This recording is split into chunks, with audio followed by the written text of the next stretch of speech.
Welcome to our channel friends. Ford learner में आपका स्वागत है। सबसे पहले आप हमारे चैनल को लाइक, शेयर और सब्सक्राइब कर सकते हैं, ठीक है। अभी मैं आपको जो है बीएमसी जो है ना, उसका फोर्थ पार्ट है, उसका लेक्चर अभी मैं करने जा रहा हूँ, ठीक है। ये 200 मोस्ट इम्पॉर्टेंट एमसीक्यू का सीरीज़ है ना। तो आज हम लोग कंक्रीट जो है ना उस पर डिस्कस करेंगे। और मैं कौन सा क्वेश्चन करा रहा हूँ, आईईएस का जो है प्रीवियस ईयर है ना, पीवाईक्यू है, उसको करा रहा हूँ, ठीक है फ्रेंड्स।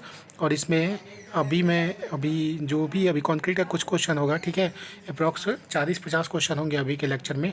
उसके बाद फिर मैं ए जेई और भी जो भी है उन सब का क्वेश्चन करवाऊंगा। सारे कंक्रीट का क्वेश्चन मैं करवा दूंगा आपको टॉपिक से, ठीक है। इसके बाद और भी मैं सब्जेक्ट स्टार्ट कर रहा हूँ, ठीक है। सॉइल का और नॉन टेक भी है, आप उसको भी देख सकते हैं, ठीक है। आपका टाइम ज़्यादा वेस्ट ना करते हुए मैं लेक्चर को प्रोसीड करता हूँ, ठीक है। तो पहला क्वेश्चन हम लोग क्या बोल रहा है, the split tensile strength of M15 grade concrete when expressed as percentage of its compressive strength is। तो ये कितना होता है। तो पहले इसको बताने से पहले हम लोग कुछ कॉन्सेप्ट सीख लेते हैं, ठीक है। तो पहला क्या है, जो टेंसाइल स्ट्रेंथ है ना, स्प्लिट टेंसाइल स्ट्रेंथ जो होता है वो हम लोग का 5 to 12% हाइयर होता है। किससे? तो डायरेक्ट टेंसाइल स्ट्रेंथ से, ठीक है। और जो रेशियो होगा स्प्लिट टेंसाइल स्ट्रेंथ का और कंप्रेसिव स्ट्रेंथ का, वह अलग अलग ग्रेड के लिए अलग अलग होता है, ठीक है। जैसे M10 के लिए, तो M10 के लिए क्या होगा, तो 10 है तो 10 हो जाएगा, और 10% से लेके 15%, 5% इंक्रीज हो जाता है। वैसे ही M15 होगा तो 15 होगा ही, और 15 से 5% ज़्यादा हो जाएगा। ये ट्रिक है याद करने का। M20 की बात किया जाए तो 20 तो होगा ही, 20 से ज़्यादा तो 25 हो जाएगा, तो 20 से 25 के बीच में होता है। M30 की बात किया जाए तो 25 से लेके 30, ये थोड़ा एक्सेप्शन है, ठीक है। ये याद कर लीजिएगा। और क्या होता है, हम लोग को क्या करना था, रेशियो निकालना था, ratio of split tensile strength और कंप्रेसिव स्ट्रेंथ का। तो स्प्लिट टेंसाइल स्ट्रेंथ कितना होता है, 0.7 रूट अंडर एफ सी के, और जो कंप्रेसिव स्ट्रेंथ होगा वो रूट अंडर एफ सी के हो जाएगा, ठीक है। सॉरी, एफ सी के हो जाएगा। तो इसको जब कैंसिल कीजिएगा तो आपका जो है वैल्यू पुट कीजिएगा।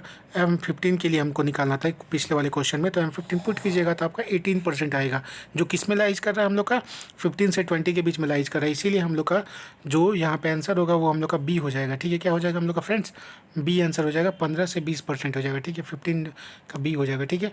मूव करते हैं अगले क्वेश्चन पे। अगला क्वेश्चन हम लोग क्या बोल रहा है, the approximate ratio between strength of cement concrete at 7 days and 28 days।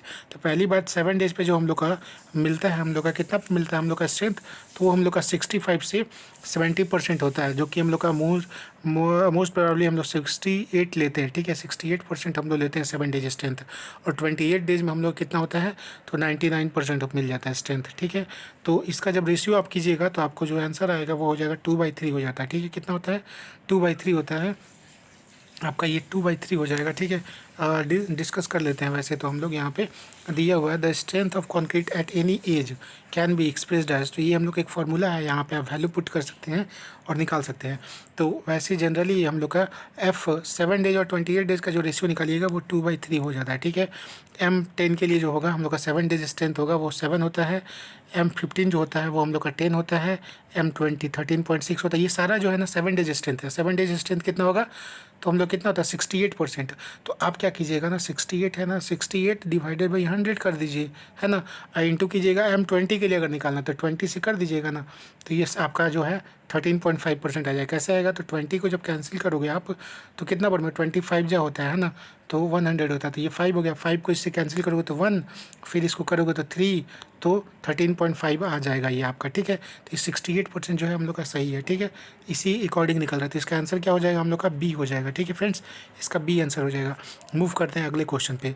अगला क्वेश्चन हम लोग क्या बोल रहा है, modulus of elasticity of M25 concrete as determined by the formula of IS 456 कितना होगा।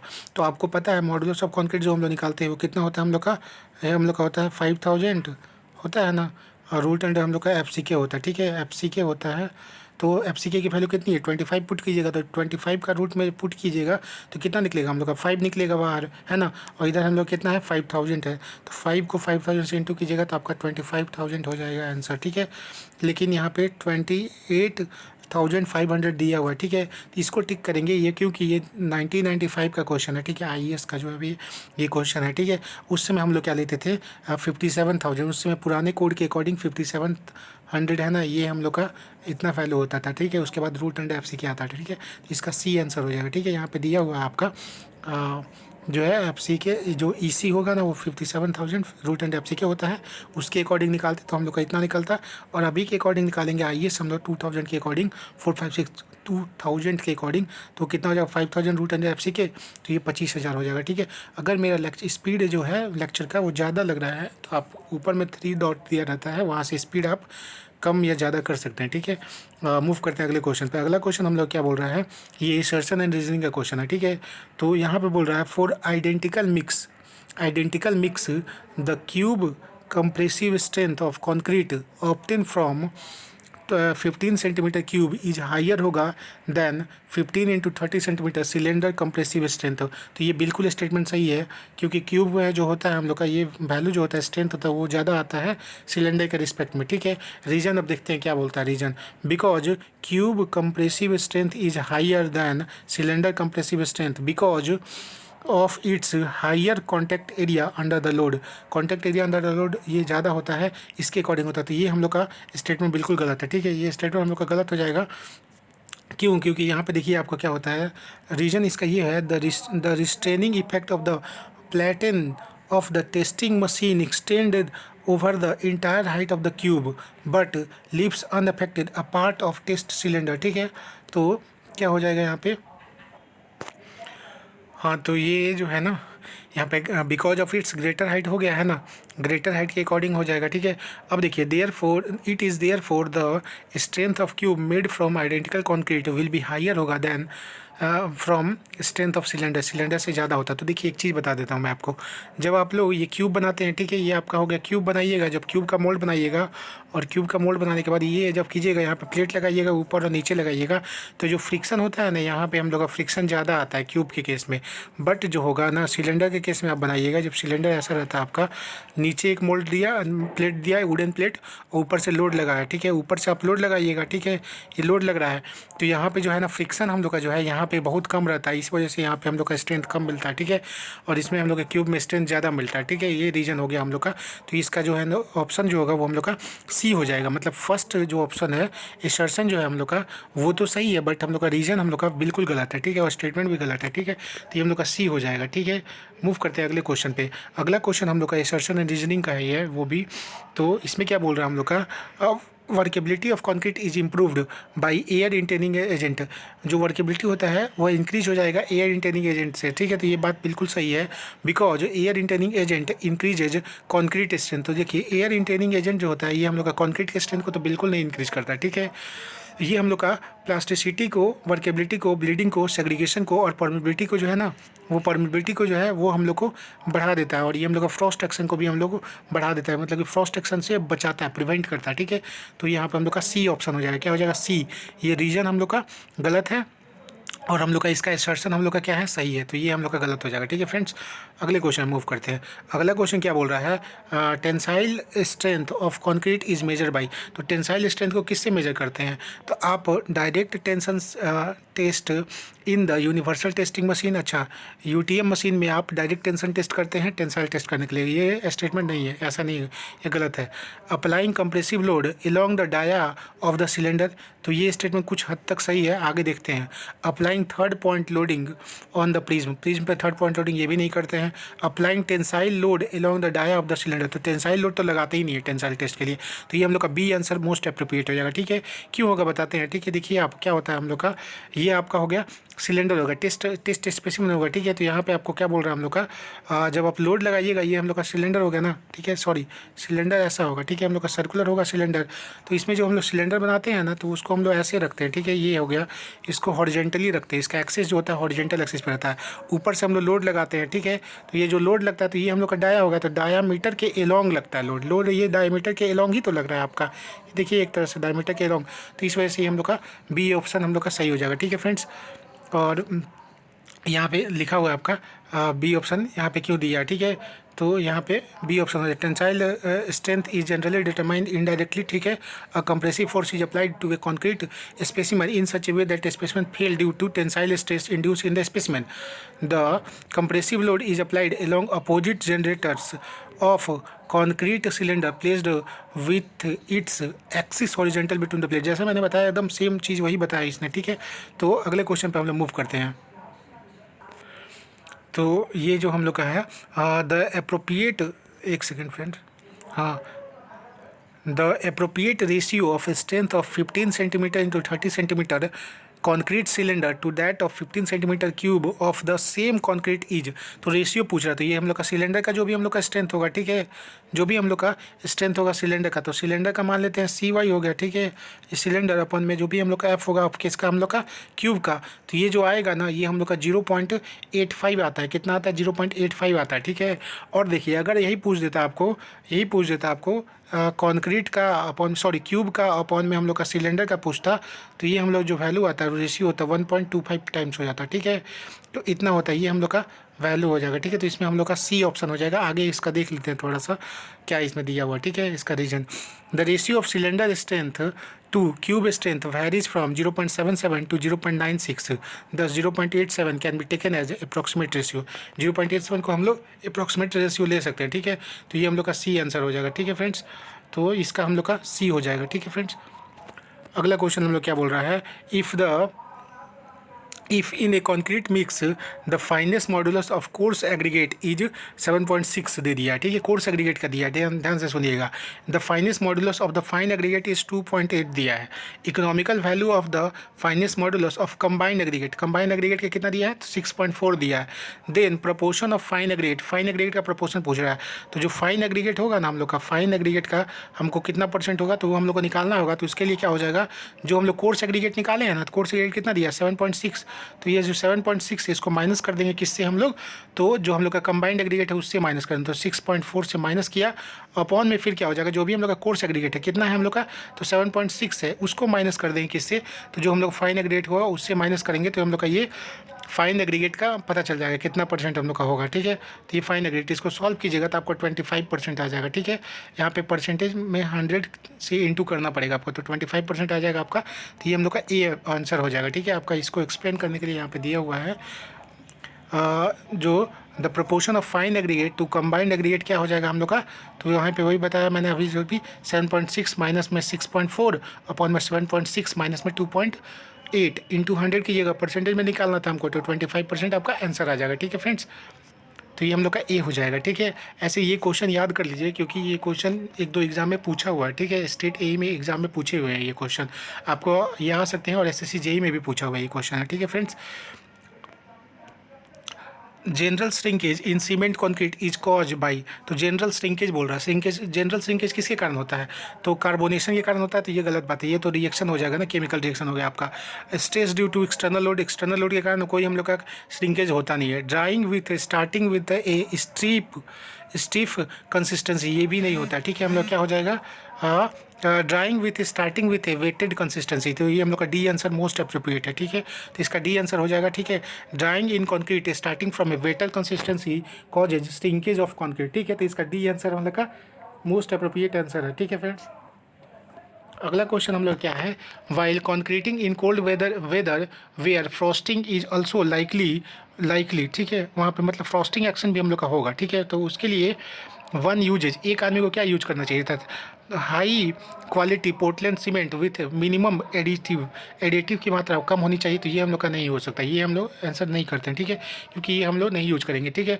High alumina cement with calcium chloride additive, calcium देखिए एडिटिव मतलब हो गया आपका हो गया एडमिक्सचर हो गया, ठीक है। कैल्शियम क्लोराइड एडमिक्सचर डाल दो और हाई एल्यूमिना सीमेंट यूज कर लो, तो ये हम लोग का कुछ हद तक सही है। आगे का ऑप्शन चेक कर लेते हैं पहले, Portland cement together with calcium chloride additive, ठीक है। पोर्टलैंड सीमेंट ये हम लोग नहीं यूज करते, ठीक है। ओपीसी सीमेंट नहीं यूज करेंगे।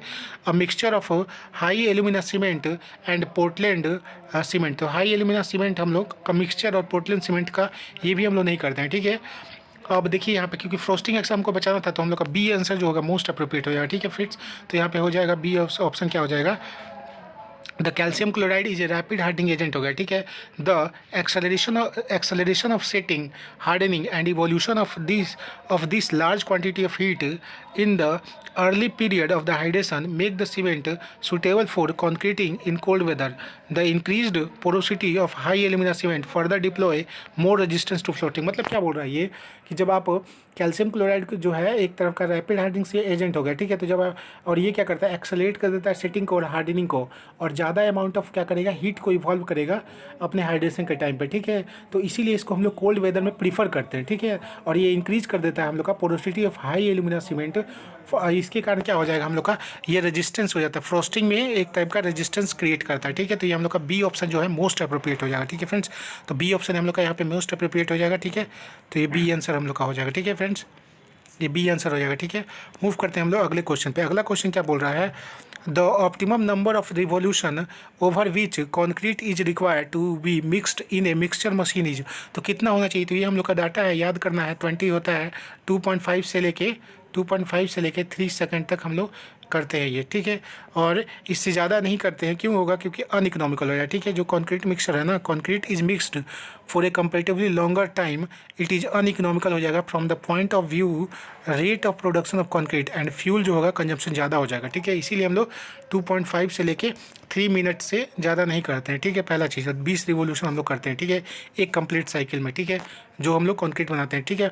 While if the speed of mixture is increased to reduce the mixing time, the quality of concrete will be poor. अगर हम लोग को इसको जो मिक्सचर है, जो रिवोल्यूशन है 20 से कम कर देंगे तो क्या होगा, कॉन्क्रीट जो होगा अच्छे से मिक्स नहीं होगा, तो क्वालिटी कॉन्क्रीट का ख़राब हो जाएगा, ठीक है। तो इसलिए इस वजह से भी हम लोग नहीं कर सकते, कम भी नहीं कर सकते। तो ये हम लोग का मोस्ट आंसर जो होगा मोस्ट अप्रोप्रिएट 20 हो जाएगा, बी हो जाएगा, ठीक है फ्रेंड्स। अगला हम लोग का क्वेश्चन क्या है, कंसीडर द फॉलोइंग स्टेटमेंट, ठीक है। Higher water cement ratio in concrete result in. तो जब वाटर सीमेंट रेशियो ज़्यादा होगा कॉन्क्रीट में तो क्या होगा, स्ट्रॉन्ग मिक्स बनेगा, तो ये गलत है। बेटर वर्केबल मिक्स बनेगा तो बिल्कुल सही है, वर्केबिलिटी हाई हो जाएगी, ठीक है। अब वीक मिक्स बनेगा, वीक मिक्स जो बनेगा वो वीक होगा, कमजोर होगा, ठीक है, सही बात है। लेस ब्लीडिंग होगा, तो ब्लीडिंग हम लोग का कम नहीं होगा, ब्लीडिंग ज़्यादा होगा, ठीक है। तो 2 और 3 हम लोग का ज़्यादा अप्रोप्रिएट है, ठीक है। वैसे देख लेते हैं इसमें कॉन्सेप्ट क्या दिया हो, ठीक है। क्या बोल रहा है, high water cement ratio improve the workability of the mixture but the water content increases the strength of mix decreases। तो बोल रहा है जैसे कि वर्केबिलिटी को बढ़ा देगा, जैसा मैंने अभी बताया आपको, और ये क्या करेगा, स्ट्रेंथ को भी डिक्रीज कर देता है, ठीक है, ज़्यादा अगर वाटर कंटेंट ले लेंगे। तो इसके लिए हम लोग क्या हो जाएगा, बी जो होगा मोस्ट अप्रोप्रिएट हो जाएगा। 2 और 3 जो ऑप्शन होगा वो ज़्यादा अप्रोप्रिएट है और ये आंसर हो जाएगा, ठीक है फ्रेंड्स। अगले क्वेश्चन में मूव करते हैं। अगला क्वेश्चन क्या बोल रहा है, to make 1 cube meter of 1:2:4 by volume concrete the volume of coarse aggregate required is. तो देखिए ये जब भी ऐसा क्वेश्चन मिले ना आपको, तो आपको कोर्स एग्रीगेट निकालना है ना। कोर्स एग्रीगेट के लिए आप क्या कीजिएगा, आपको कोर्स एग्रीगेट निकालना है। कोर्स एग्रीगेट इक्वल टू होता क्या है, तो जो भी हम लोग का पहला कितना कोर्स एग्रीगेट का दिया है, यहाँ पे 4 दिया, तो 4 ले लिए, ठीक है। इसका पूरा सब टोटल रेशियो कितना है हम लोग का, तो 4 2 6 6 और 1 7, तो 7 ले लिए, ठीक है। और ये हम लोग का जब निकालते हैं हम लोग ड्राई के केस में तो 1.54 टाइम्स ले लेते हैं, ठीक है, वेट के केस में, ठीक है। तो ये 1.54 टाइम्स हो जाएगा। जब इसको सॉल्व कीजिएगा तो आपका आ जाएगा कितना, 0.85 टाइम्स आ जाएगा, कितना आएगा, 85 मीटर क्यूब आ जाएगा, ये आपका आ जाएगा, ठीक है। अगर यही आपका अगर फाइन एग्रीगेट निकालने के लिए बोलता, ठीक है, क्या बोलता हम लोग का, फाइन एग्रीगेट पूछता है। फाइन एग्रीगेट पूछता तो यहाँ पे हम लोग 4 के जगह पे क्या करते, 1 कर देते, ठीक है, सॉरी 2 कर देते। अगर यही हम लोग का सीमेंट का कंटेंट पूछता, सीमेंट कंटेंट सी पूछ देता बस, तो हम लोग यहाँ पे 1 कर देते, ठीक है, ये 1 कर देते, 1/7 × 1.54 कर देते, ठीक है। ये मीटर क्यूब में पूछा है। अब देखिए वही यहाँ पे बताया है इन्होंने, ठीक है, क्या बताया है ऐसे, यहाँ पे देखिए क्या दिया है, 1 meter cube fresh mixed concrete corresponding to 1.54 meter cube dry volume of concrete, ठीक है। 1.54 मीटर क्यूब, देखो 5.4 जो है ना, सॉरी 0.54 जो मीटर क्यूब है ना, ये हम लोग ज़्यादा क्यों लेते हैं, क्योंकि जब हम लोग ड्राई में कंसिडर करेंगे ना तो हम लोग को इतना ज़्यादा रखना पड़ेगा, क्योंकि इसमें वॉइड होगा और भी चीज़ें आती हैं, ठीक है। तो इसके लिए हम लोग इसको ज़्यादा कंसिडर करते हैं ड्राई के केस में, ठीक है। इतना टाइम हम लोग ज़्यादा लेते हैं, ठीक है। अब देखिए समेशन जो होगा वो हम लोग अभी बताया आपको कि जो सीमेंट का लेना होगा तो हम लोग का जो 1.54 हम लोग ज़्यादा ले लिया, और इसका रेशियो होगा 1, सीमेंट का कितना दिया 1 अपॉन में टोटल का रेशियो तो 7 हो जाएगा, ठीक है। तो यहाँ पे निकाल सकते हैं।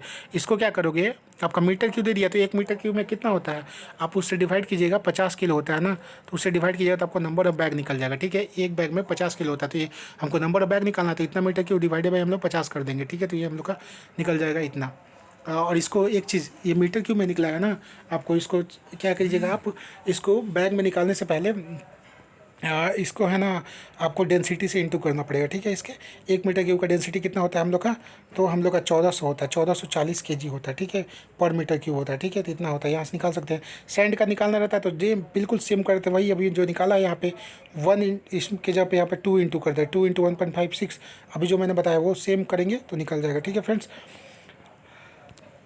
यहाँ पे ये दूसरा क्वेश्चन है, splitting tensile strength test sorry splitting tensile test is performed on cylinder of diameter D दे दिया है, लेंथ एल दे दिया है।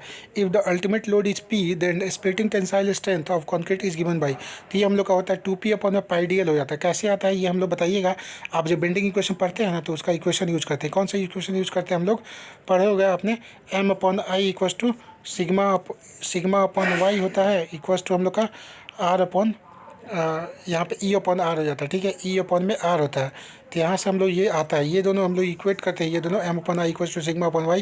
तो यहाँ से हम लोग निकालते हैं, ये अल्टीमेट हम लोग का स्ट्रेंथ आता है, ठीक है। तो यहाँ से हम लोग को मूवमेंट पता रहेगा, आई पता है हम लोग को, वाई पता है, तो यहाँ से हम लोग निकाल सकते हैं सिग्मा, ठीक है। तो यहाँ से हम लोग का 2p अपॉन में पाई डी एल आता है। देखिए हम लोग बता देते हैं कैसे आएगा, ठीक है। यहाँ पे दिया हुआ है सिग्मा टेंसाइल स्ट्रेंथ दिया हुआ है, यहाँ से निकाल सकते हैं, ठीक है फ्रेंड्स।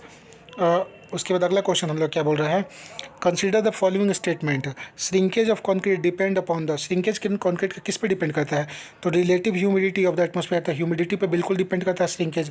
जितना ज़्यादा ह्यूमिडिटी होगा श्रिंकेज उतना ही कम होगा, ठीक है। तो 90% अप्रॉक्स मान के चलते हैं हम लोग को, श्रिंकेज होना चाहिए बेस्ट, मतलब 90% ह्यूमिडिटी होना चाहिए श्रिंकेज को कम रखने के लिए, ठीक है। तो ये बेस्ट होता है, ठीक है।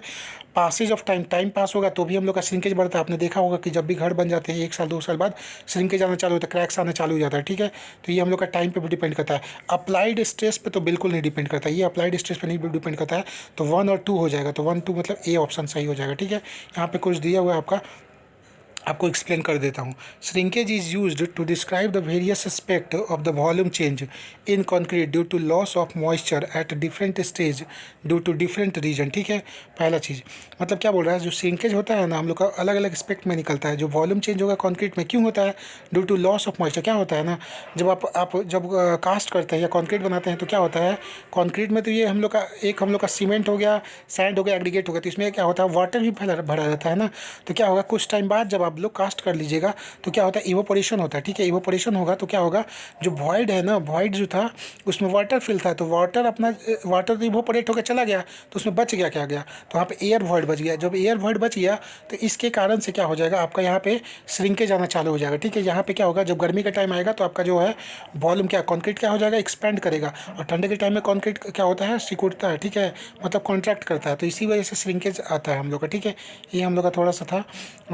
और one of the most important factor that shrinkage is the relative humidity of the atmosphere at which the concrete specimen is kept, ठीक है। श्रिंकेज हम लोग का एक मोस्ट इंपॉर्टेंट पैरामीटर है कॉन्क्रीट में, ठीक है। Shrinkage is also depend on time पे भी डिपेंड करता है।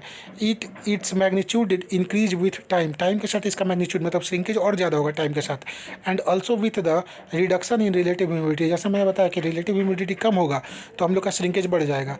Another important factor which affect the shrinkage is water cement ratio, मतलब वाटर और सीमेंट का रेशियो ज़्यादा होगा ना तो क्या होगा, पानी ज़्यादा होगा, कंक्रीट में पानी ज़्यादा होगा तो कंक्रीट क्या होगा, इवोपोरेशन होगा। इवोपोरेशन जब होगा, हाइड्रेशन के बाद जब इवोपोरेशन होगा तो क्या होगा, जो भी हम लोग का वाटर वॉइड है, वॉइड में पानी भरा था, अब पानी इवोपोरेट हो गया, तो इवोपोरेट हो गया तो क्या बच गया, वॉइड बच गया, मतलब एयर बच गया ना, केवल एयर बच गया। तो एयर बच गया तो श्रिंकेज और हम लोग का कॉन्ट्रैक्शन होगा ही, तो ठीक है। तो इसके वजह से हम लोग का श्रिंकेज ज़्यादा आता है, ठीक है। एक्सपेंशन और कॉन्ट्रैक्शन होगा, इस वजह से श्रिंकेज ज़्यादा आता है। एंड टाइप ऑफ एग्रीगेट पे भी डिपेंड करता है, ठीक है फ्रेंड्स। तो इसका क्या हो जाएगा आंसर, हम लोग का ए हो जाएगा, 1 और 2 हो जाएगा, ठीक है friends. Consider the following statement, following statement बोल रहा है the effect of an air entrainment in concrete is to, तो एयर इंटेनमेंट का कॉन्क्रीट में क्या इफेक्ट होता है, पहला increase resistance to freezing and thawing, तो ये बिल्कुल सही बात है।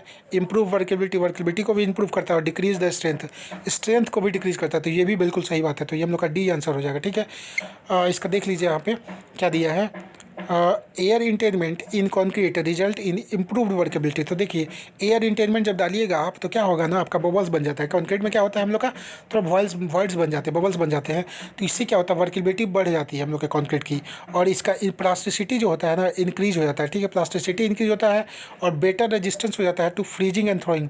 मतलब कि जो आप बड़े जो ठंडे जहाँ पर्वत जहाँ पे ठंडा प्लेस होता है वहाँ पे जो फ्रीजिंग और थ्रोइंग होता है वहाँ पे ये ज़्यादा रेजिस्टेंस देता है। ठीक है, फ्रीजिंग और थ्रोइंग को रेजिस्टेंस करता है। ठीक है, और रिडक्शन इन ब्लीडिंग होता है। ब्लीडिंग मतलब कि आपका जो वर्ड मतलब वर्केबिलिटी अच्छा रहेगा और वर्ड ज़्यादा रहेगा तो ब्लीडिंग होने के चांसेस कम हो जाते हैं और सेग्रीगेशन भी कम होता है। ठीक है, इंक्रीज कर देता है, ड्यूरेबिलिटी को इंक्रीज कर देता है और ईजियर होता है प्लेसिंग करने में और फिनिशिंग करने में। हालांकि इससे रिड्यूस हो जाता है स्ट्रेंथ जो होता है कॉन्क्रीट का, वो तो रिड्यूस हो जाए क्योंकि आपका जो वो वाइड होगा ना, नंबर ऑफ वाइड से आप वॉल्यूम ऑफ वाइड्स होंगे ज़्यादा हो जाएंगे। ठीक है, तो इस वजह से स्ट्रेंथ कम हो जाता है। ठीक है, उसके बाद हम लोग क्या है, एज पर IS code practice concrete should be cured है। तो कॉन्क्रीट को हम लोग 27 डिग्री सेल्सियस पे हम लोग क्योर करते हैं, प्लस माइनस हम लोग 3 डिग्री सेल्सियस हम लोग लेके चलते हैं। ठीक है फ्रेंड्स, तो इसका सी आंसर हो जाएगा हम लोग का। ठीक है, इसके बाद तो जो हम लोग का ऑप्टिमम टेम्परेचर होता है, ठीक है, अभी ऑप्टिमम जो टेम्परेचर होगा हम लोग का during curing period is 15 to 38% degree होता है। ठीक है, 15 से 38 डिग्री सेल्सियस हम लोग का ऑप्टिमम टेम्परेचर होता है क्यूरिंग का।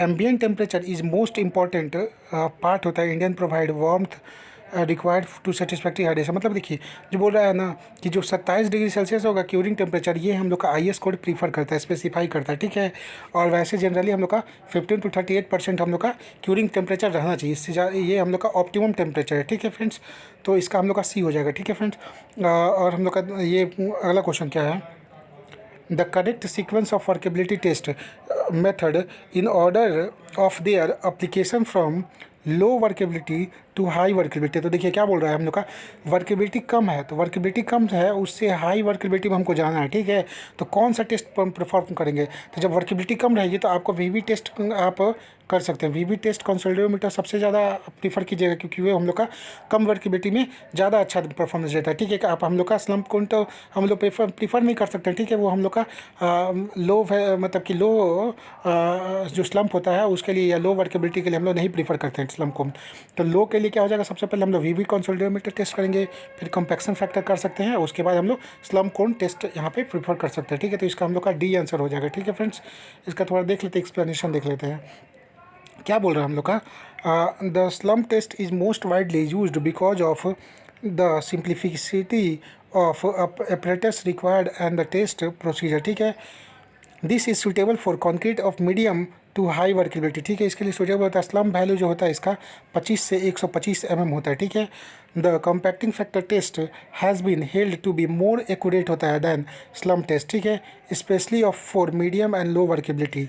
कॉम्पैक्टिंग फैक्टर जो होता है, कॉम्पैक्टिंग फैक्टर जो होगा वो 0.9 से लेके 0.8 होता है, या स्लम्प की वैल्यू बात करोगे तो 25 से 50 होगा। ठीक है, और ये मीडियम स्लम्प होता है। ठीक है, for concrete of very low workability बहुत ही लो वर्केबिलिटी होगा ऑफ ऑर्डर 0.7 और बिलो, 0.7 से भी कम होगा ना तब जो टेस्ट होगा नहीं सूटेबल होगा। इसके लिए हम लोग क्या करेंगे, VB टेस्ट कंसोलिडोमीटर टेस्ट सूटेबल करते हैं क्योंकि ये हम लोग का स्टिफ कॉन्क्रीट मिक्स के लिए ज़्यादा अच्छा होता है और वेरी लो वर्केबिलिटी के लिए। ठीक है, तो ये हम लोग का यही दिया एक्सप्लेनेशन, तो इसका क्या हो जाएगा हम लोग का डी हो जाएगा आंसर। ठीक है, अगला क्वेश्चन पे मूव करते हैं। अगला क्वेश्चन क्या बोलता है, while testing the compressive strength of concrete cement concrete जो भी है ना, द करेक्ट स्टैंडर्ड कंडीशन क्या होगा हम लोग का। टेम्परेचर का पूछ रहा है, एज का पूछ रहा है, ह्यूमिडिटी और साइज ऑफ स्पेसिमेन। तो टेम्परेचर हम लोग कितना लेते हैं तो आपको बताया था मैंने कितना होता है हम लोग का 27 प्लस माइनस हम लोग 3 डिग्री सेल्सियस ले लेंगे। ठीक है, एज की बात करें तो 28 डेज पे निकालते हैं, ह्यूमिडिटी की बात करें तो 90 डेज आपको बताया था मैंने, और साइज ऑफ द स्पेसिमेन मैंने क्या बताया था 15 सेंटीमीटर क्यूब लेते हैं। ठीक है, तो ये हम लोग का ए आंसर हम लोग का मोस्ट एक्यूरेट हो जाएगा। ठीक है फ्रेंड्स, यहाँ पे दिया हुआ है। ठीक है, एज पर IS कोड दिया है, एज पर IS 516 के अकॉर्डिंग, ये याद कर लीजिएगा कभी कोई पूछ देता है IS 516 किसको डिनोट करता है। ठीक है, तो while testing compressive strength of cement concrete the preferable room temperature जो होना चाहिए वो 27 प्लस माइनस 3 डिग्री सेल्सियस होना चाहिए। जो साइज ऑफ क्यूब होगा ना, टेस्टिंग क्यूब होगा वो 15 सेंटीमीटर क्यूब होना चाहिए, और specimen should be stored in vibration free place, जहाँ पे वाइब्रेशन नहीं हो उस वहाँ पे हम लोग को स्पेसिमन को रखना है। इन मॉइस्ट एयर एटलीस्ट 90% हम लोग का रिलेटिव ह्यूमिडिटी होना चाहिए, पहली बात। The specimen are tested by compression testing machine after 7 days curing और 28 डेज क्यूरिंग, ठीक है, ये दोनों पे टेस्ट होगा 7 और 28 डेज पे। Load at the failure divided by the area of specimen give the compressive strength of the concrete. देखो जो लोड आया होगा ना, हम लोग कंप्रेसिव सीएमटी में मशीन है वहाँ पे हम लोग, या यूटीएम मशीन में टेस्ट करेंगे, वहाँ पे जो लोड आया होगा उसको हम लोग डिवाइड कर देंगे, जो भी क्यूब, एक क्यूब का जो हम लोग का क्यूबिक होगा, एक क्यूब का जो वॉल्यूम होगा उससे डिवाइड करेंगे, तो हम लोग क्या पता चल जाएगा हम लोग को, सॉरी, एक क्यूब का जो वॉल्यूम नहीं एरिया होगा उससे डिवाइड करेंगे, तो हम लोग को क्यूबिक मतलब कंप्रेसिव स्ट्रेंथ हम लोग को पता चल जाएगा, ठीक है फ्रेंड्स। तो ये हम लोग का आंसर इसका ए हो जाएगा, ठीक है। मूव करते हैं अगले क्वेश्चन पे। क्या बोल रहा है अगला क्वेश्चन हम लोग का, which one of the following statement is correct. कौन सा स्टेटमेंट इसमें से करेक्ट है, ठीक है, कौन सा स्टेटमेंट इसमें से करेक्ट पूछ रहा है। तो पहला हम लोग क्या बोल रहा है, the bulking of sand always, the bulking of sand जो होगा ऑलवेज डिक्रीजेज, हमेशा डिक्रीज होगा with increase in the quantity of water. अच्छा, कौन सा स्टेटमेंट इसमें करेक्ट है वो बताना है, तो ये हम लोग बात कुछ होता नहीं है, ठीक है, ऐसा कुछ नहीं होता है। Quantity of water in ordinary concrete should B 5% by weight of cement and 25% by weight of agreed, ये कुछ भी स्टेटमेंट ऐसा नहीं है। While mixing by wait bulking effect of sand is not taken into account, तो हम लोग को बाई वेट के अकॉर्डिंग जब करते हैं तो हम लोग जो हम लोग का बल्किंग ऑफ इफेक्ट होता है सैंड का वो नहीं लेते, ये बिल्कुल स्टेटमेंट सही है। अगला स्टेटमेंट चेक कर लेते हैं, river sand is also known as a standard sand, तो रिवर सैंड को स्टैंडर्ड सैंड नहीं मानते, तो ये सी हो जाएगा, मोस्ट अप्रोप्रिएट हो जाएगा, ठीक है फ्रेंड्स। तो देख लेते हैं एक बार, when mixing is done weighing bulking effect of sand is not taken into account. However, when mixing is done by volume के अकॉर्डिंग करेंगे ना, तब हम लोग सैंड का जो है बल्किंग कंसीडर करते हैं, ठीक है फ्रेंड्स। तो इसका सी हो जाएगा। फिर क्या पूछ रहा है अगला question, the ratio of direct tensile strength to that of modulus of rupture of concrete is, तो डायरेक्ट टेंसाइल स्ट्रेंथ का पूछ रहा है और मॉडुलस ऑफ रैप्चर पूछ रहा है, तो इसका जो हम लोग का रेशियो होता है वो कितना होता है, तो हम लोग का 0.5% हो जाएगा, ठीक है, 0.5 होता है, ठीक है। कैसे निकालोगे, तो आप देखिए यहाँ पे हम लोग का ये जो वैल्यू होता है ना, ये वैल्यू होता है डायरेक्ट टेंसाइल स्ट्रेंथ, वो के टाइम्स कंप्रेसिव स्ट्रेंथ का पावर एन होता है, ठीक है। और ये हम लोग का मॉडुलस ऑफ रैप्चर हम लोग को पता है 0.7 रूट अंडर एफसी होता है, और जो रेशियो होगा डायरेक्ट टेंसाइल स्ट्रेंथ और मॉडुलस ऑफ रैप्चर का वो वैरी करता है 0.48 से लेके 0.48 से 0.63 रहता है, तो इसका वैल्यू बीच में कहाँ होगा, तो 0.5 के होगा, एवरेज वैल्यू हम लोग लेते हैं, ठीक है। तो यहाँ पर हम लोग का आंसर जो होगा वो 0.5 हो जाएगा, ठीक है। मूव करते हैं अगले क्वेश्चन पे। अगला क्वेश्चन हम लोग क्या बोल रहा है, असर्शन एंड रीजनिंग का क्वेश्चन है। The use of fly ash as an admixture in concrete reduces segregation and bleeding, तो फ्लाई एश का यूज करोगे कॉन्क्रीट में तो ये हम लोग का सेग्रीगेशन और ब्लीडिंग को रिड्यूस कर देगा, तो बिल्कुल सही स्टेटमेंट है। Because use of fly ash as a replacement of sand in a lean mix increase the workability and has no significant effect on drying shrinkage of concrete, तो देखो ये जो बोल रहा है हम लोग का ये बिल्कुल स्टेटमेंट गलत है, ठीक है। जो ये जो रीजन जो है वो गलत है, तो इसका देखो इसमें रीजन क्या होगा, तो देखो पहला, the fly ash is the reduced residue from the combustion of pulverised coal होता है ना, मतलब कि जो थर्मल थर्मोकेमिकल होता है ना, जहाँ पे हम लोग का थर्मल पावर प्लांट होता है, हाँ, जहाँ पे थर्मल पावर प्लांट होता है वहाँ पे हम लोग क्या होता है, जो फ्लाई एश निकलता है, वेस्ट मटेरियल निकलता है वो फ्लाई एश, उसको हम लोग यूज करते हैं एज अ सीमेंट कंटेंट, ठीक है, सीमेंट कॉन्स्टिट्यूएंट। क्या कर देंगे, जैसे हम लोग का सीमेंट जब बनाते हैं तो सीमेंट बनाएंगे तो हम लोग क्या करेंगे, सीमेंट बनाएंगे तो एक सेकंड फ्रेंड, हाँ, सीमेंट बनाएंगे तो उसमें अलग अलग कंस्टिट्यूएंट होते हैं, जैसे सिलिका ऑक्साइड हो गया, aluminium oxide, carbon, calcium oxide हो गया, हम लोग का मैग्नीशियम ऑक्साइड, सल्फेट हो गया, ठीक है, सल्फाइड SO3 हो गया हम लोग का। तो इसमें हम लोग कुछ मात्रा जो होता है ना 30%, 20 to 30% हम लोग क्या करते हैं, 20 to 30% हम लोग क्या करेंगे, डालेंगे किसको, हम लोग फ्लाई एश को डालते हैं, जिससे क्या होता है, जिसको हम लोग PPP सीमेंट बोलते हैं, ठीक है, PPP सीमेंट बोलते हैं, ठीक है, पोजोलाना पोर्टलैंड सीमेंट बोलते हैं, ठीक है, PPC बोलते हैं, ठीक है। तो ये हम लोग क्या करता है, हम लोग का श्रिंकेज को रिड्यूस कर देगा, क्या करेगा हम लोग को, श्रिंकेज को रिड्यूस कर देगा। इसका प्रॉपर्टी क्या होता है, तो ये हम लोग का क्या होगा ना, श्रिंकेज को पहला रिड्यूस करेगा, और क्या करेगा हम लोग का, ब्लीडिंग को बचाएगा, और श्रिंकेज को भी हम लोग को रिड्यूस कर देता है, वर्केबिलिटी को बढ़ा देता है, ठीक है। और क्या करेगा, ये हम लोग का क्वालिटी ऑफ रिड्यूस करता है, वाटर डिमांड भी है ना, जो भी स्लम ब्लीजर होगा उसके लिए वाटर डिमांड को भी कम कर देता है, तो इसीलिए हम लोग का ये फ्लाई एश हम लोग यूज करते हैं, ठीक है। तो ये हम लोग का आंसर क्या हो जाएगा इसका, ये हम लोग का रीजन जो है वो हम लोग का गलत हो जाएगा और असर्शन हम लोग का सही है, तो इसका सी हो जाएगा, ठीक है फ्रेंड्स। अगला क्वेश्चन पे हम लोग मूव करते हैं। बोल रहा है हम लोग का अगला question, which one of the following type of concrete is most suitable in extreme cold climate.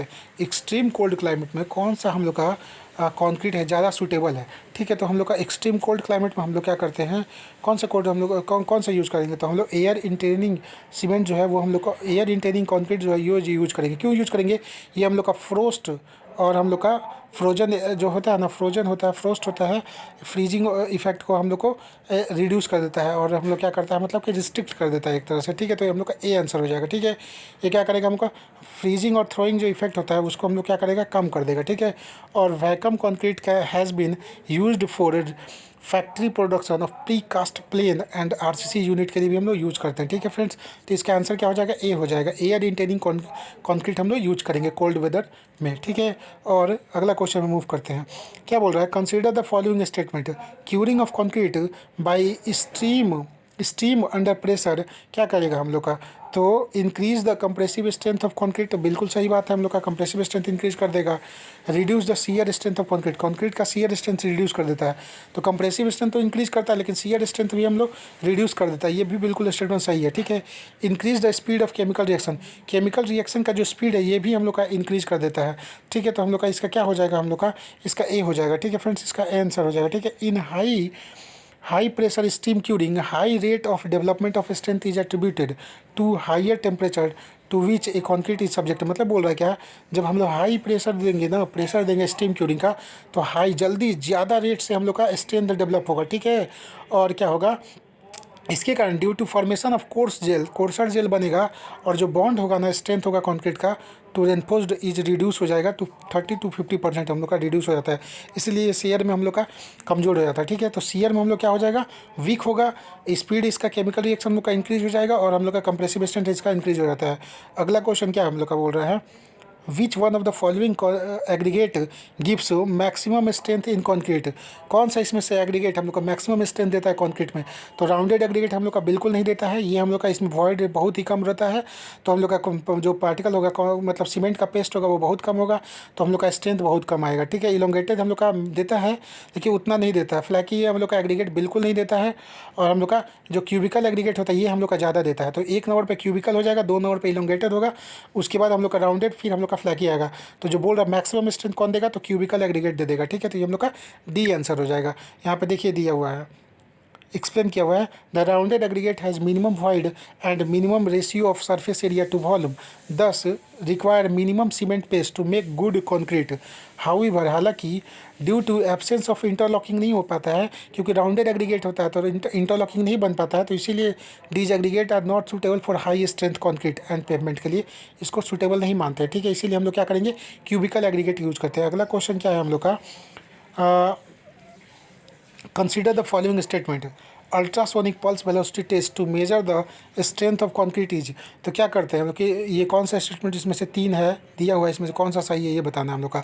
तो पहला होता है, क्यों करते हैं अल्ट्रासोनिक पल्स वेलोसिटी टेस्ट, पहला use to measure strength of wet concrete, तो भींगे हुए कॉन्क्रीट का हम लोग स्ट्रेंथ नहीं मेजर करते हैं। ठीक है, पहला चीज़, use to obtain estimate of concrete strength to strength of finished concrete element, मतलब फिनिश्ड जो कॉन्क्रीट बना हुआ रहता है उसका स्ट्रेंथ चेक करते हैं, तो बिल्कुल सही बात है, अल्ट्रासोनिक पल्स वेलोसिटी से हम लोग जो स्ट्रक्चर बना हुआ है उसका स्ट्रेंथ चेक करते हैं, और ये नॉन डिस्ट्रक्टिव टेस्ट होता है, मतलब इसमें से कोई डिस्ट्रक्शन नहीं होता है। क्या होता है, हम लोग एक मान लेते हैं, जैसे ही हम लोग कॉन्क्रीट का वॉल है तो हम लोग इधर क्या करते हैं, हम लोग इमीटर लगाते हैं, इधर ट्रांसमीटर लगाते हैं। ठीक है, और इसके बाद यहाँ पे वेलोसिटी से, किस वेलोसिटी से ये मूव कर रहा है उस वेलोसिटी को मूव करते हैं, और वो वेलोसिटी के अकॉर्डिंग हम लोग का पता रहता है कि कौन सा ये पुअर ग्रेड है कॉन्क्रीट, या एक्सीलेंट है या मीडियम है, ऐसे हम लोग का अलग अलग वेलोसिटी पे हम लोग चेक करते हैं। ठीक है, ये हम लोग का 2.7 मीटर पर सेकंड स्पीड रहेगा तो क्या होगा, इस पर अलग अलग कैटेगरी आता है, इस पर बोलिएगा तो मैं एक लेक्चर बना सकता हूँ। ठीक है, अभी इतना ही इनफ है। ठीक है, तो इसके लिए हम लोग कौन सा आंसर हो जाएगा, तो 2 और 3 जो होगा वो हम लोग का ज़्यादा बेस्ट होगा, तो बी आंसर हो जाएगा यहाँ पे। ठीक है, यहाँ पे आपको दिया हुआ है, ultrasonic pulse velocity is a non destructive test which is use to estimate the strength of finished concrete. ठीक है, ध्यान से सुनिएगा, फिनिश्ड कॉन्क्रीट के लिए। ठीक है, तो ये बी हो जाएगा। ब्लीडिंग ऑफ कॉन्क्रीट, यहाँ पे अगला क्वेश्चन क्या है, bleeding of concrete lead to which of the following. तो ब्लीडिंग ऑफ होगा कॉन्क्रीट का, वो क्या होगा, इसका मतलब है drying up of concrete surface. तो ये नहीं होता है, ड्राइंग नहीं होता है। ब्लीडिंग का मतलब हो गया कि एक्सेस अमाउंट में आपका वाटर है, ठीक है, आपका जो कॉन्क्रीट में है। फॉर्मेशन ऑफ पोर्स इनसाइड, तो हाँ बिल्कुल बात है, आप जब ब्लीडिंग होगा तो मतलब कि अंदर में पोर्स ज़्यादा हो जाएंगे, ठीक है, तो ये हम लोग का सही है। सेग्रीगेशन ऑफ एग्रीगेट, एग्रीगेट का सेग्रीगेशन भी हो जाएगा। और डिक्रीज इन स्ट्रेंथ, स्ट्रेंथ आपका डिक्रीज हो जाएगा। तो स्ट्रेंथ तो डिक्रीज, स्ट्रेंथ हम लोग का डिक्रीज जो होगा वो हम लोग का स्ट्रेंथ तो डिक्रीज हो जाएगा। लेकिन एक सेकंड देखिए यहाँ पे, सेग्रीगेशन जो होता है ना, सेग्रीगेशन ऑफ एग्रीगेट इसमें नहीं होगा। ब्लीडिंग मतलब होता है कि आपका कि ज़्यादा मात्रा में हम लोग का एग्रीगेट हो जाए, ठीक है, ज़्यादा मात्रा में मतलब पानी हो जाए, ठीक है, मतलब कि आपका जो ये कंक्रीट बना है तो ब्लीडिंग मतलब पानी इधर बाहर बहने लगे और यहीं पे हम लोग का एग्रीगेट और पेस्ट रह जाए, सीमेंट का पेस्ट रह जाए। और सेग्रीगेशन मतलब क्या होता है, एग्रीगेट बाहर चला जाता है, ठीक है, एग्रीगेट इधर उधर चला जाता है, ये मतलब होता है सेग्रीगेशन का। तो इसीलिए यहाँ पे किस क्वेश्चन क्या पूछा है, ब्लीडिंग ऑफ कॉन्क्रीट पूछा है। तो ब्लीडिंग ऑफ कॉन्क्रीट हुआ तो दूसरा स्टेटमेंट बिल्कुल गलत हो जाएगा और पहला स्टेटमेंट गलत है ही। तो फॉर्मेशन ऑफ पोर इनसाइड हो जाएगा और स्ट्रेंथ भी हम लोग का डिक्रीज हो जाएगा। तो हम लोग का 2 और 4 हो जाएगा, तो इसका मतलब डी आंसर हम लोग का हो जाएगा, ठीक है फ्रेंड्स। यहाँ पे दिया हुआ है ब्लीडिंग और water gain is a particular form of segregation in which some of the water from the concrete comes out of the surface of concrete. Being the lowest specific gravity amongst all the ingredient of concrete, it causes higher shrinkage crack at top surface। ये मतलब इसके कारण क्या होगा, higher shrinkage crack होगा top surface पे। और water void and reduction of bond between the aggregate and cement paste, मतलब सीमेंट और एग्रीगेट के बीच में आपका बॉन्ड जब कम हो जाएगा तो स्ट्रेंथ भी आपका फाइनली कम हो जाएगा, ठीक है। तो फ्रेंड्स इसका हम लोग का डी आंसर हो जाएगा, ठीक है। मूव करते हैं अगले क्वेश्चन पे। अगला क्वेश्चन क्या बोलता है, stress strain curve of concrete is. तो जो स्ट्रेस कर्व होता है कॉन्क्रीट का, तो वो कैसा बनता है, तो ये हम लोग का पहला पैराबोलिक बनेगा 0.002% तक, उसके बाद फिर स्ट्रेट लाइन हो जाता है। तो ये हम लोग कौन सा होगा, पैराबोलिक अप टू 0.002% स्ट्रेन पे, फिर उसके बाद स्ट्रेट लाइन हो जाता है फेलियर पर, ठीक है। तो ये हम लोग का सी ऑप्शन हो जाएगा, ठीक है। यहाँ पे दिया हुआ है आपका जो यहाँ पे देखिए 0. FCK हो गया हम लोग का यहाँ पे, फिर 0.67 FCK हो जाएगा। ये हम लोग क्या करते हैं, कैरेक्टरिस्टिक स्ट्रेंथ से इसको 1.5 से डिवाइड कर देते हैं, तब आता है। और ये हम लोग का क्या हो जाएगा 0.87 FCK अपॉन में गामा एम हो जाएगा, ये ठीक है। ये हम लोग का ये हम लोग का दिया हुआ, ठीक है। ये 0.67 होना चाहिए, ठीक है फ्रेंड्स, तब ये हम लोग का डिजाइन कैरेक्टरिस्टिक स्ट्रेंथ हो जाएगा, ठीक है। मूव करते हैं अगले क्वेश्चन पे। यहाँ पे क्या बोला है हमको अगले क्वेश्चन में, material use in individual batching of concrete और tolerance when batch weight exceed 30% of scale capacity.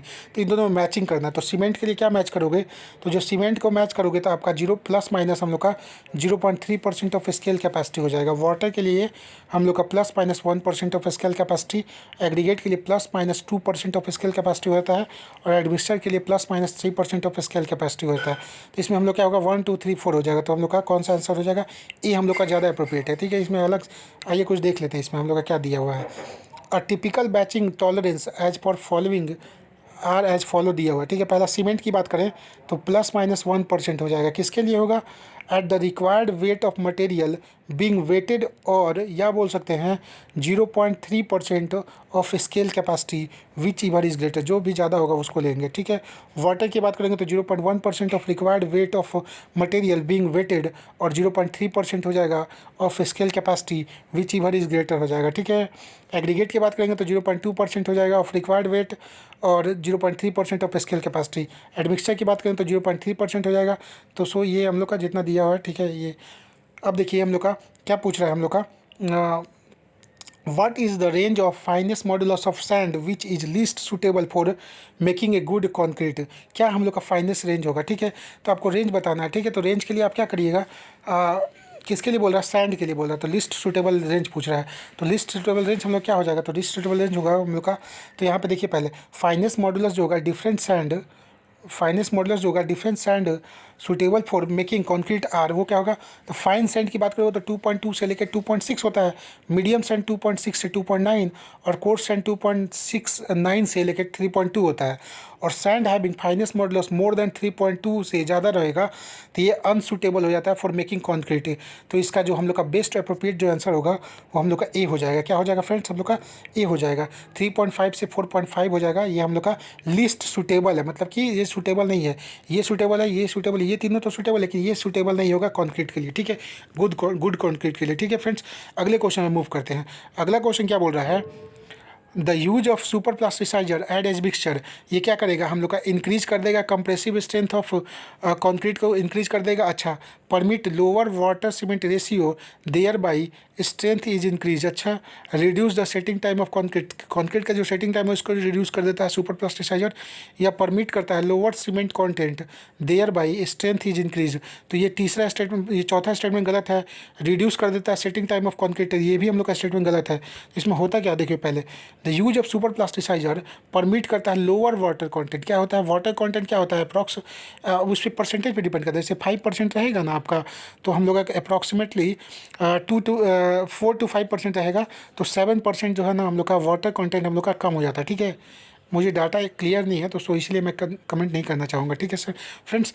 तो ये हम लोग का जो यूज होगा सुपर प्लास्टिसाइजर परमिट करता है लोअर वाटर सीमेंट रेशियो, ठीक है, और बाई इनहेंसिंग द वर्केबिलिटी को इन्हेंस कर देता है and thereby increase the strength of concrete, ठीक है, कंक्रीट के स्ट्रेंथ को इंक्रीज कर देता है। तो इसका हम लोग क्या हो जाएगा, बी हो जाएगा। परमिट क्या करेगा हम लोग का, ये हम लोग का परमिट करता है लोअर वाटर सीमेंट रेशियो और देयर बाई स्ट्रेंथ इसका इंक्रीज हो जाएगा, ठीक है फ्रेंड्स। इसके बाद अगला क्वेश्चन जो होगा हम लोग का वो क्या हम लोग का है, consider the following statement, the cement concrete is an. तो सीमेंट कॉन्क्रीट हम लोग का है क्या, एक इलास्टिक मटेरियल है, बिल्कुल सही बात है। विस्को इलास्टिक मटेरियल है, तो ये विस्को प्लास्टिक मटेरियल। तो देखो विस्को इलास्टिक मटेरियल और विस्को प्लास्टिक मटेरियल तो हम लोग का कॉन्क्रीट होता ही नहीं है। इलास्टिक मटेरियल होता है, वो भी हम लोग का पूरी तरह से इलास्टिक नहीं होता, ध्यान से सुनिएगा, ये कुछ ही लिमिटेशन के अंदर में होता है, ठीक है फ्रेंड्स। तो इसका डी हो जाएगा आंसर, ठीक है। देख लेते हैं एक बार एक्सप्लेनेशन इसका क्या बोल रहा है, ठीक है। तो concrete is not strictly elastic, strictly elastic नहीं होता है in the sense that if it is unloaded after being stressed to 0.5 F0, मतलब कि अल्टीमेट स्ट्रेंथ जो है ना उसका हाफ से ज़्यादा हो जाएगा ना, तो उससे ज़्यादा अगर करोगे तो ये इलास्टिक नहीं रहेगा। और the permanent set is notice, वो परमानेंटली सेट हो जाएगा, ठीक है। However the magnitude of permanent set is gradually decreases with more cycle of loading and unloading with 0.5% and stress strain curve tends to becoming straight line. The creep demand, ये सब आपका दिया हुआ है, ठीक है। Hence all the practical purposes the concrete should be consider for linear elastic material, ठीक है, when stress does not exceed 0. मतलब क्या बोल रहा है आपका कि जब आपका 0.5 जो होगा ना, 0.5 F0 जो होगा ना, इससे कम रहेगा ना तो आपका इलास्टिक है, उससे ज़्यादा होगा तो आपका वो परमानेंट सेट हो जाएगा और इलास्टिक मटेरियल नहीं रह पाता, ठीक है। तो इसका जो आंसर होगा वो हम लोग क्या हो जाएगा, डी हो जाएगा फ्रेंड्स, ठीक है। मूव करते हैं अगले क्वेश्चन पे। अगला क्वेश्चन क्या बोल रहा है, why is super plasticiser added to concrete. Super plasticiser को हम लोग कॉन्क्रीट में क्यों ऐड करते हैं, to reduce the quantity of mixing water जो मिक्स करते हैं उसके क्वांटिटी को रिड्यूस करने के लिए, तो हो सकता है मे बी ये होता है, ठीक है। टू इंक्रीज द कंसिस्टेंसी इसका इंक्रीज हो जाए। अच्छा, to reduce the quantity of cement की क्वांटिटी को रिड्यूस करने के लिए, तो ये स्टेटमेंट बिल्कुल गलत है, ठीक है। उसके बाद क्या होगा, to increase the resistance to freezing and throwing, ठीक है, फ्रीजिंग और थ्रोइंग के रेजिस्टेंस को इंक्रीज करने के लिए, ठीक है फ्रेंड्स। तो इसका हम लोग का जो होगा 1, 2 और हम लोग का जो होगा ना 1, 2 और 4 हो जाएगा, ये हम लोग का आंसर हो जाएगा, ठीक है। क्या हो जाएगा, 1, 2, 4 हो जाएगा, इसका कोई एक्सप्लेनेशन नहीं दिया उधर, ठीक है। तो 1, 2 और 4 हो जाएगा, ठीक है, 3 नहीं होगा, ठीक है फ्रेंड्स। तो यहाँ पे हम लोग का दिया हुआ, ठीक है, एक सेकंड एक्सप्लेनेशन दिया हुआ है। सुपर प्लास्टिसाइजर जो होता है owing to reduce in water cement ratio और रिड्यूस कर देता है penetration of chloride and sulphate into the concrete. Super plasticiser आप ऐड कीजिएगा तो पहला वाटर सीमेंट रेशियो आपका रिड्यूस हो जाएगा। जब वाटर सीमेंट रेशियो रिड्यूस कीजिएगा मतलब आपका स्ट्रेंथ आपका ओवरऑल क्या हो जाएगा, इंक्रीज हो जाएगा, ठीक है। और रिड्यूस कर देता है ये क्या करता है, पेनिट्रेशन ऑफ क्लोराइड और सल्फेट को भी ये रिड्यूस कर देता है। इसीलिए ये इम्प्रूव कर देता है their resistance to decide effect of salt और सी वाटर और सॉल्ट का ये रेजिस्टेंस को मतलब कि डिसाइड करता है। मतलब क्या है, रेजिस्टेंस एक तरह से देता है, इंप्रूव कर देता है। रेजिस्टेंस जो होता है ना, सॉल्ट होता है सी वाटर में, उसको भी ये एक तरह से हम लोग का रेजिस्टेंस इंक्रीज कर देता है, ठीक है। और क्या होगा, एक और चीज़, जो सुपर प्लास्टिसाइजर होता है ना, ये हम लोग का वाटर सीमेंट रेशियो को क्या करेगा, आपका रिड्यूस करेगा, तो ये स्ट्रेंथ भी इंक्रीज कर देगा, ठीक है, ये बात है। तो ये हम लोग का आंसर क्या हो जाएगा, हम लोग का ए हो जाएगा, ठीक है फ्रेंड्स। इसका आंसर क्या हो जाएगा, हम लोग का ए हो जाएगा, ठीक है। 1, 2 और 4 हो जाएगा, ठीक है फ्रेंड्स। अगले क्वेश्चन में मूव करते हैं। अगला क्वेश्चन क्या बोल रहा है हम लोग का, which one of the following correctly expressed the split tensile strength of a circular cylinder of length L diameter D subjected to maximum load P।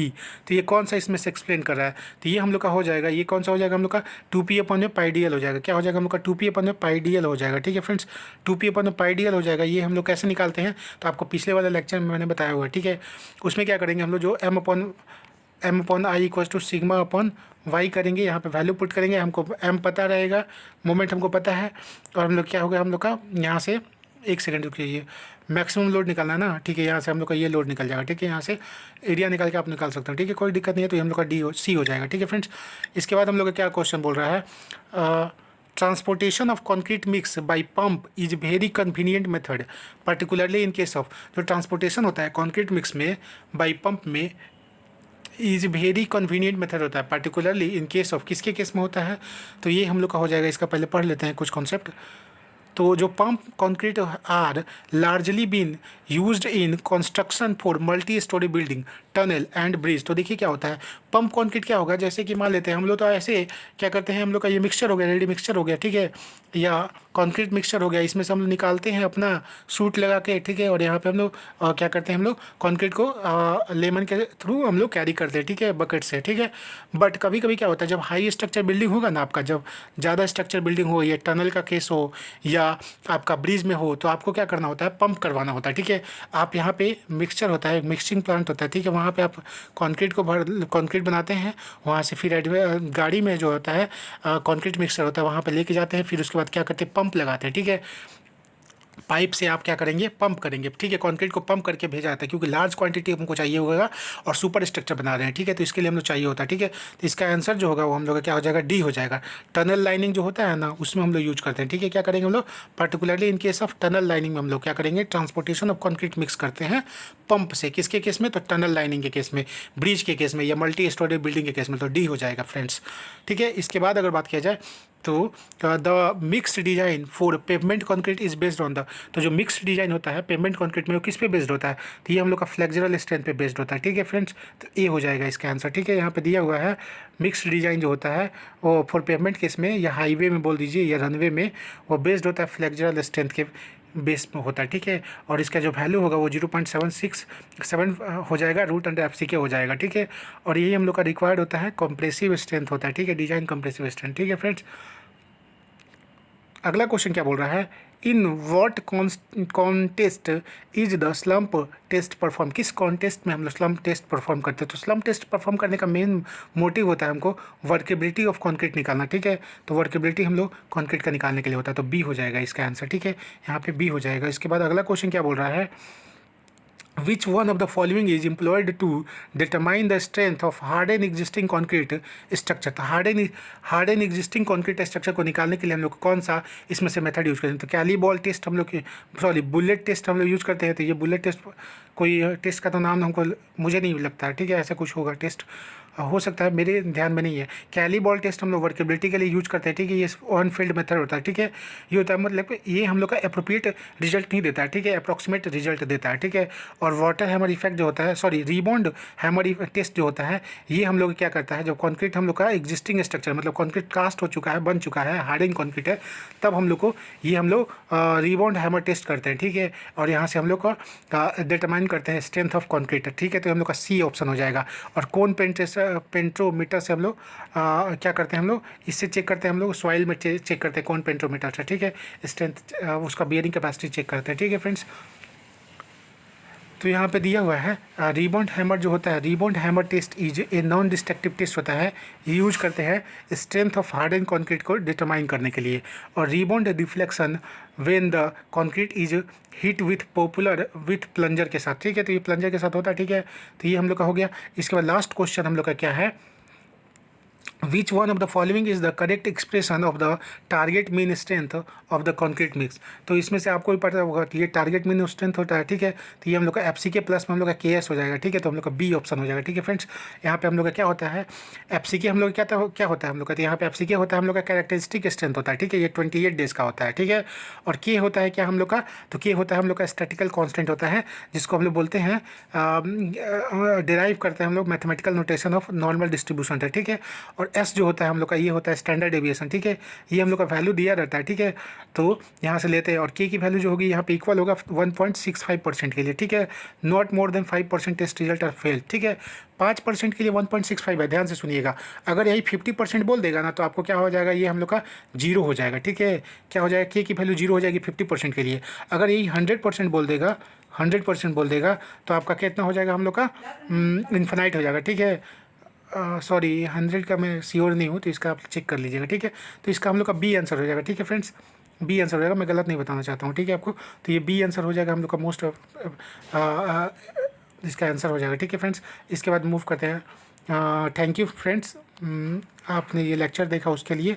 आप हमारे चैनल को लाइक, शेयर और सब्सक्राइब कर सकते हैं। अगर लेक्चर अच्छा लगा हो, कोई सजेशन हो, तो आप कमेंट बॉक्स में नीचे कमेंट करके बता सकते हैं। मैं उसको करेक्ट करने की कोशिश करूँगा, ठीक है फ्रेंड्स। और thank you, God bless you all.